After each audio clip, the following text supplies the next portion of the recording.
지난 25일 KT 인터넷망이 마비되면서 전국적으로 피해가 발생했었죠. 구현모 KT 대표가 공식 사과하며 피해 보상에 나서겠다고 밝혔지만 구체적인 기준이나 방식은 공개되지 않았는데요. 특히 약관에는 이번 사태에 적용되는 기준이 없어서 제대로 된 보상이 가능할지에 대한 의문이 커지고 있습니다. 관련 내용 짚어보겠습니다. 네, 다음 내용은요. 앞서 리포트를 통해 전해드린 대로 오늘부터 사회적 거리두기 조치로 손해를 본 소상공인과 자영업자에게 손실보상금이 지급됩니다. 최소 10만 원에서 최대 1억 원까지 받을 수 있다고 하는데요. 지급 대상부터 방법은 어떠한지 김대호의 경제일기에서 자세히 살펴보겠습니다.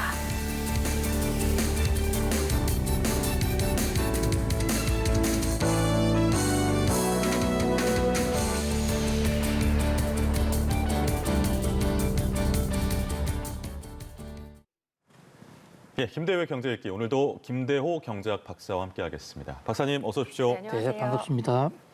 KT가 보상에 대한 의지를 밝혔습니다. 하지만 제대로 된 보상이 이루어질 수 있겠느냐라는 회의적인 시각이 있는 것 같습니다. 왜 그런 겁니까? 네, KT가 인터넷이나 무선 이게 사고로 인해서 일체 마비가 되지 않았습니까? 하루 만에 구현모 회장이 사과를 하고 거기에 대해서 보상을 하겠다라고 발표를 했는데요. 오히려 지금 이 피해자들 또 국민들은 속으로 좀 더 부글부글 끓고 있는 모양새입니다.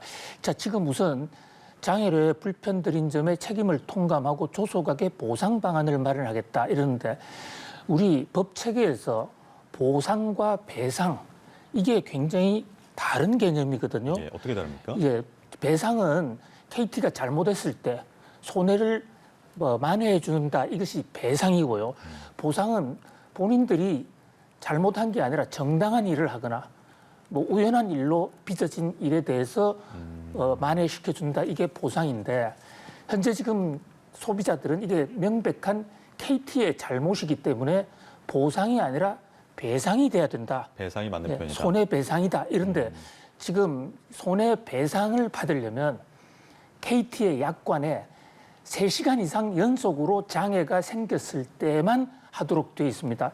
예. 그러니까 이번 사고는 정확하게 85분 동안 마비되지 않았습니까? 네. 이 85분에 대해서는 배상할 수 있는 근거가 없는 거예요. 오히려 근거가 없다기보다도 3시간 이하에는 배상하지 않도록 근거가 마련돼 있다. 이렇게 볼 수가 있는 것입니다. 그러네요. 자, 이런 대목에 대해서 아무런 말도 없이 그냥 애매하게 보상하겠다 이러면 근거도 없는 걸 가지고 보상하겠다 과연 지켜질 것이냐 그 밖에도 사고 경위를 처음에는 디도스 공격이라 했는데 그것이 네. 바뀌게 된 그 사안에 대해서 명확하게 설명을 하지 않았고요. 또 이런 사고가 앞으로 더 안 일어날 수 있다라는 그 어떤 사고 재발 안전 대책 이런 데 대해서도 언급 없이 아주 그냥 레토릭 흘러가는 얘기로 그냥 매뉴얼대로 형식적으로 사고한 것이 아니냐라고 생각하는 피해자들이 적지 않은 것입니다.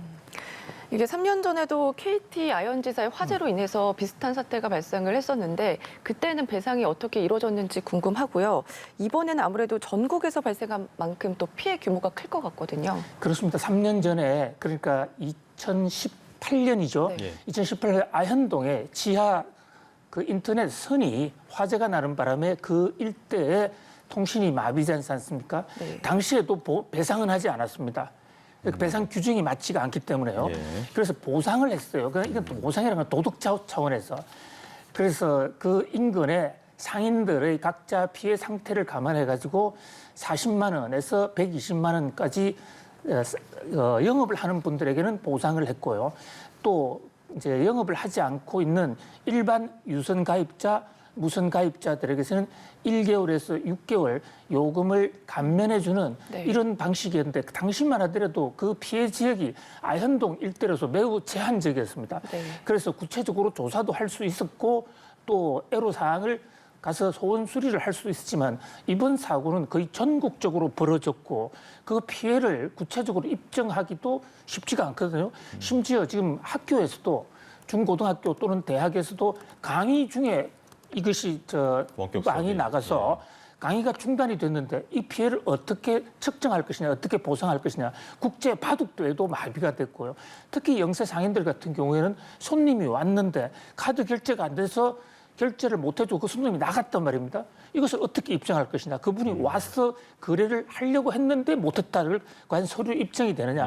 이런 여러 가지 문제들이 지금 제기되고 있기 때문에 특히 아현동 사고에 한번 문제가 됐음에도 불구하고 그 당시에 법 제도를 마련하지 않은 그런 KT는 물론이고 방송위원회에서도 방송통신위원회에서도 그때 배상 제도를 손을 본다고 그랬는데 아주 미미한 것만 고치고 근본적으로 혁신을 하지 않았거든요. 그에 대한 소비자들 지금 불만이 표출되고 있다 이렇게 볼 수 있습니다. 예, 더불어서 어떤 이야기들이 나오고 있냐면 KT가 이른바 탈통신 행보를 벌이고 있었잖아요. 그러니까 설비 투자비를 점진적으로 줄이고 AI 같은 새로운 먹거리에 투자를 좀 늘리고 있었는데 이번 사태가 통신사의 탈통신이라는 뭐 어찌 보면 형용 모순적인 그런 좀 무리수가 초래한 것 아니냐라는 비판의 목소리가 나오고 있어요. 그렇습니다. KT는 한국통신이라는 이름으로 출발을 했고요. 우리 건국 이후에 전화기부터 시작해서 유무선 이렇게 넘어오면서 우리나라의 국가기관 통신망 회사입니다. 그에 따라서 국가적으로 지원도 많이 받고 있고요.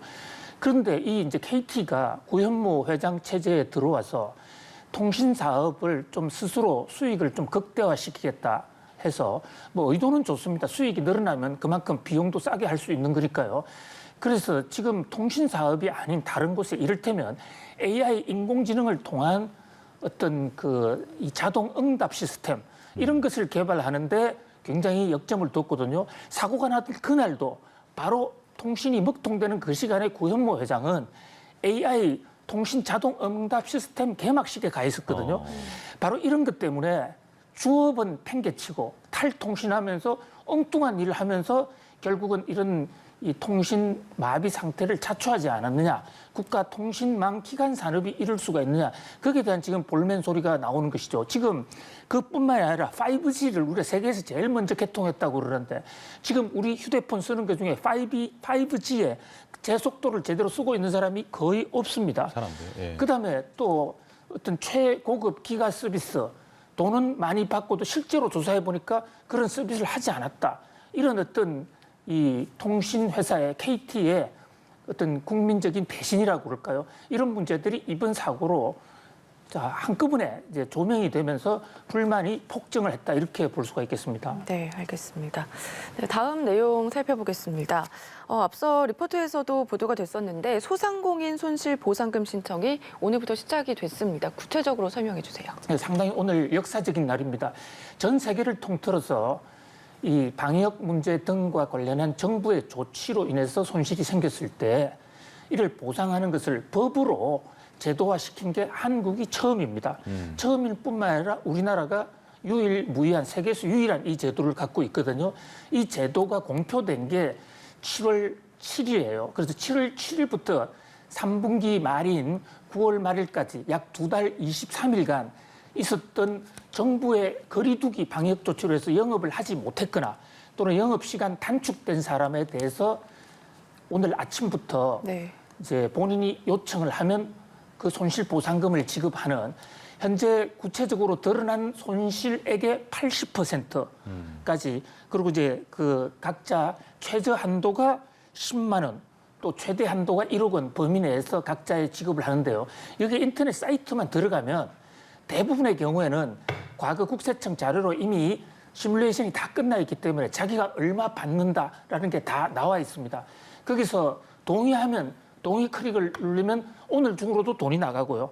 여기에 이의가 있거나 아예 자기 이름이 좀 이상하게 나와 있다 이럴 때는 보정 신청을 하면 되는데 짝수 날짜, 홀수 날짜에 맞춰서 하면 되고요. 11월 달부터는 메일도 할 수 있고 또 오프라인 신청장도 만들어냅니다. 그러니까 지금 나와 있는 것처럼 홀짝제가 시행이 되기 때문에 오늘 같은 경우는 사업자 등록번호 기준으로 끝자리가 홀수이신 분들만 그렇습니다. 신청을 하실 수 있고 내일은 짝수 그리고 모레는 다시 홀수인 분들이 신청하실 수가 있습니다. 31일 이후부터는 홀짝 구분 없이 신청이 가능하신데 이게 오늘 8시에 시작이 됐잖아요. 근데 일부에서 홈페이지가 마비되고 뭐 상담 전화도 받지를 않더라라는 네. 불만이 나오기도 했었거든요. 예, 이 한꺼번에 수요가 폭증하다 보니까 인터넷이 일시 마비가 됐는데요. 현재 지금 중소벤처부에서는 지금은 정상화됐다. 그런데 이런 어떤 중대한 국가적 조치, 더더군다나 세계에서 처음으로 하는 조치면 좀 서브 관리를 조금 더 세심하게 했으면 하는 그런 안타까움이 있고요. 또 전화 응대 같은 경우에도 좀 더 확대했으면 지금 이 많은 사람들이 손실보상 제도가 처음 하다 보니까 제도를 몰라서 또 방법에 대한 궁금증 이런 것 때문에 문의가 폭증하고 있거든요. 좀 더 세심한 배려가 있었으면 합니다. 이게 만약에 박사님 말씀하시기로 딱 들어가면 이미 전산으로 셋업이 돼 있기 때문에 보상액이 확인이 된다고 했는데 여기에 이의를 가지시는 분들도 일부 계실 수도 있잖아요. 이럴 때는 그렇습니다. 어떻게 합니까? 예, 많이 있을 것으로 보입니다. 왜냐하면 현재 기준은 모든 것의 각자 손실을 정확하게 측정할 수 없기 때문에 중소기업 벤처부가 그동안에 위원회를 구성을 해서 나름대로의 원칙을 만들었습니다. 그러니까 2019년도에 그 당시의 매출 실적을 올 3분기 실적하고 비교해서 그게 줄어들었을 때 그 줄어든 금액의 80%까지를 보상을 해주는 거거든요. 그런데 이제 문제는 사람에 따라서는 또는 영세 상공인들에 따라서는 2019년 당시에 몸이 아파서 그 해에 조금 영업을 적게 했다든지 이런 경우에는 손실, 매출액이 줄은 것으로 나타나는 게 아니라 올해 오히려 는 것으로 나타날 수 있기 때문에 방역 규제를 당했음에도 불구하고 억울한 일이 있을 수가 있고요. 또 업종 분류가 애매해서 되는 업종이 있고 안 되는 업종이 있고 또 그다음에 거리두기 방역의 경우에도 이번에 대책 정부가 손실 보상을 주는 것은 딱 두 가지 경우에만 합니다. 하나는 집합 금지를 해서 아예 영업을 하지 못했거나 또는 시간 규제로 해서 9시 이후로 못했다 그러면 그때로부터 몇 시간 못한 것에 대해서 하거든요. 이를테면 좌석에 5명 앉던 자리를 4명을 앉게 한다든지 이런 인원 제한 이런 것에 관해서는 이번에 손실보상금 지급 대상이 아닙니다. 네. 이런 데 대한 혼선이 있을 수 있기 때문에 들어가서 금액이 맞지 않거나 자기가 빠져 있거나 이렇게 되면 들어가서 신청을 하면 즉시 30일 내로 조처를 하고요. 그래도 문제가 있으면 또 그 이의가 있으면 이의 신청도 받아주게 되어 있습니다. 네, 알겠습니다. 다음 달 3일부터는 오프라인 신청이 가능하니까 확인하고 신청하시면 되겠습니다. 네, 다음 주제는요. 미국에서 이 부자 중에서도 최고 부자를 대상으로 하는 억만장자 소득세 도입이 화두로 떠오르고 있는데 우선 굉장히 생소하고요. 얼마나 세금을 걷는다는 건가요? 예, 지금 뭐 부자 그러니까 보통 부자가 아니라 슈퍼 부자들에게 슈퍼 세금을 걷겠다라는 바이든 대통령의 구상인데요. 민주당의 그 하원 의장이기도 한 펠로시 의장이 기자회견을 통해서 공식적으로 발표를 했거든요. 지금 연수익이 500만 달러 이상으로서 3년 이상이 계속되거나 또는 자산이 금융자산입니다. 금융자산이 10억 달러 이상이 되는 경우에는 세금을 20%를 정도를 걷겠다인데 현재 지금 바이든 대통령이 이른바 인적 인프라 못 사는 사람들을 도와주기 위한 인적 인프라를 구축한다 해서 3조 5천억의 기출 예산안을 만들어 놓고 있는데 그 돈이 들어올 데가 없는 것입니다. 그래서 법인세를 좀 올리자고 그랬는데 여야 간에 합의가 안 됐거든요. 그래서 아예 이번 기회에 아주 잘 사는 부자들 그중에서도 특히 이 자산 보유세는요. 주식과 채권을 정면으로 겨냥한 건데요. 주식과 채권을 가지고 있는 경우에 주가가 계속 올라가도 본인이 팔지 않으면 세금을 받을 방법이 없습니다. 이 대목에 대해서 20%씩 해마다 때려가겠다. 이런데 이렇게 긋게 되면 약 해마다 약 500조, 400조 내지 500조가 수입이 들어올 수 있다. 이런데 재벌 총수들이 여기에 대해서 지금 강력히 반발하고 있습니다. 해당자가 약 700명 정도인데요. 700명이요? 700명만 딱 집중해서 세금을 걷으면 우리나라 1년 어떤 예산의 약 반 정도가 그칠 수 있다. 이렇게 지금 볼 수 있는 겁니다. 지금 저희가 자막으로 보여드린 것처럼 테슬라 CEO인 일론 머스크 같은 경우는 58조를 내야 될 수도 있는 그렇습니다. 그런 상황에 처해 있기 때문에 비판의 날을 세우기도 했는데 이게 지금 쭉 나오고 있는데요. 제프 베이조스 아마존 CEO 같은 경우는 51조 원, 마크 저커버그 페이스북 회장 같은 경우에는 33조 원 이렇게 쭉 나와 있는데 실제로 입법이 될 가능성은 얼마나 보면 됩니까? 그러니까 미국 낸시 펠로시 하원 의장이 찬성 입장을 냈기 때문에 좀 가능성이 높다고 봐도 되겠습니까?